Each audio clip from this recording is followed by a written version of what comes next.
दोस्तों आज की इस वीडियो में बात करेंगे एनएचपीसी स्टॉक के ऊपर। स्टॉक में लगभग 2% की तेजी देखने को मिली। स्टॉक में काफ़ी दिनों से कंसोलिडेशन आ रहा है और स्टॉक काफ़ी रूल आ रहा है। तो स्टॉक 100 रुपये कब पार करेगा, जो कंपनी का मैनेजमेंट है उसमें बदलाव हुआ है, और साथ में एफआईडीआई की एंट्री, और जो कंपनी ने डिविडेंड अनाउंसमेंट किया तो कब तक क्रेडिट होगा, इन सब के ऊपर बात करेंगे। लेकिन उससे पहले यदि आप लोगों ने चैनल को सब्सक्राइब नहीं किया तो प्लीज़ चैनल को सब्सक्राइब करें, क्योंकि आप लोगों का सपोर्ट मुझे और मोटिवेट करता है ताकि आप लोगों के लिए और अच्छी वीडियो और अपडेट लेके आ सकूँ। सर आज इस स्टॉक ने लगभग हाई लगा दी 91 रुपये 65 पैसे, और जो कि 89 रुपये पे ओपन हुआ था, और 88 रुपये 90 पैसे इसने लो लगाया। उसके बावजूद स्टॉक में बढ़ोतरी देखने को मिली। स्टॉक ने जो क्लोजिंग दी वो 89 रुपये 95 पैसे दी।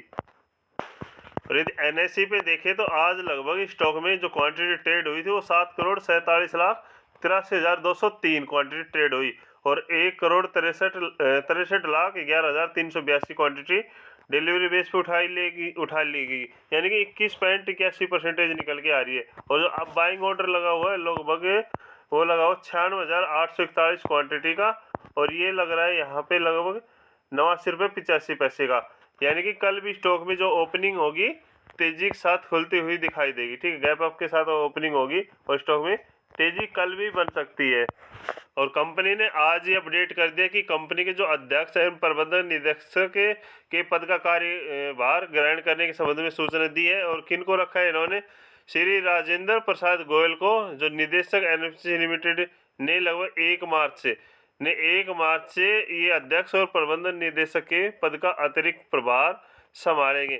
तो ये इन्होंने आज जानकारी अपडेट की। इससे क्या होगा सर, कहीं ना कहीं जो कंपनी के मैनेजमेंट में जो बदलाव नहीं हुआ, ओनली फॉर ये एक तरह से उनको यहाँ पे लेके आए, यानी कि जो पिछला इनके पास जो अध्यक्ष और प्रबंधन निदेशक के पद पर जो थे उनको एक तरह रिटायरमेंट हो गया है, और यहाँ पे इनको लेके आए हैं। तो इससे ठीक है, ये कंपनी ने पद है जल्दी ही इसको भर लिया है।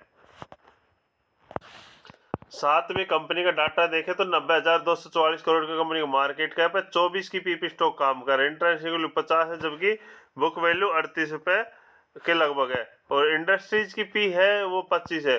तो स्टॉक सस्ता है वैल्यूएशन के आधार पे, जबकि डेप्ट कंपनी को 30,000 है, 29,000 कंपनी के पास रिजर्व है, और टोटल एसेट कंपनी के पास 89,802 करोड़ है। तो कंपनी के जो फंडामेंटल है वो ठीक है। स्टॉक बस एक बार ब्रेकआउट देने की मूड में, यानी कि ब्रेकआउट एक बार दे दे 100 रुपये का, तो स्टॉक में फिर से तेजी देखने को मिलेगी।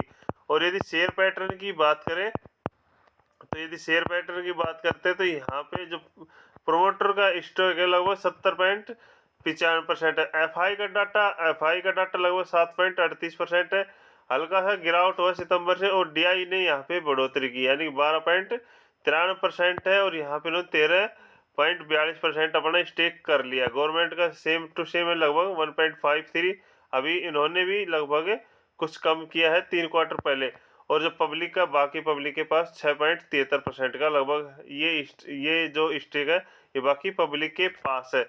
और साथ में जो कंपनी ने डिविडेंड के अनाउंसमेंट किया था, डिविडेंड कंपनी ने लगभग 1 रुपये 40 पैसे अनाउंसमेंट किया था, जिसकी रिकॉर्ड इन्होंने 22 फरवरी रखी थी सर, 22 फरवरी रखी थी 1.40 पैसे का जो डिविडेंड दिया था। तो 1 महीने में ये अकाउंट में डिपॉजिट हो जाता है सर, यानी कि जो रिकॉर्ड डेट होती है उससे लेके 1 महीने में ये सभी जिनके पास भी इस कंपनी के शेयर होते हैं, जिस किसी भी कंपनी के शेयर होते हैं, लगभग 1 महीने में क्रेडिट हो जाते हैं, और 1 महीने में क्रेडिट हो जाएंगे। फिर भी 5-7 दिन आगे पीछे लग सकते हैं, तो जल्दी ही डिविडेंड मिलेगा। और साथ में सर ये स्टॉक जो अभी 88, 89 और 90 रुपए के लेवल पे ये कंसोलिडेट कर रहा है ना, तो जल्दी ही इस स्टॉक में तेजी देखने को मिलेगी। और शॉर्ट टर्म वाले हैं जिनको भाई डर लग रहा है, तो मैंने बोल दिया है टेलीग्राम पे, जिसकी लिंक वीडियो के डिस्क्रिप्शन में वहाँ पे दी गई है, वहाँ पे ज्वाइन जाके कर सकते हो, क्योंकि शॉर्ट टर्म के लिए वहाँ पे स्टॉक दिए जाते हैं। ये स्टॉक इस लेवल पे ओनली कंसोलिडेट कर रहा हूँ। ठीक है, ये स्टॉक इस लेवल पे कंसोलिडेट कर रहा है।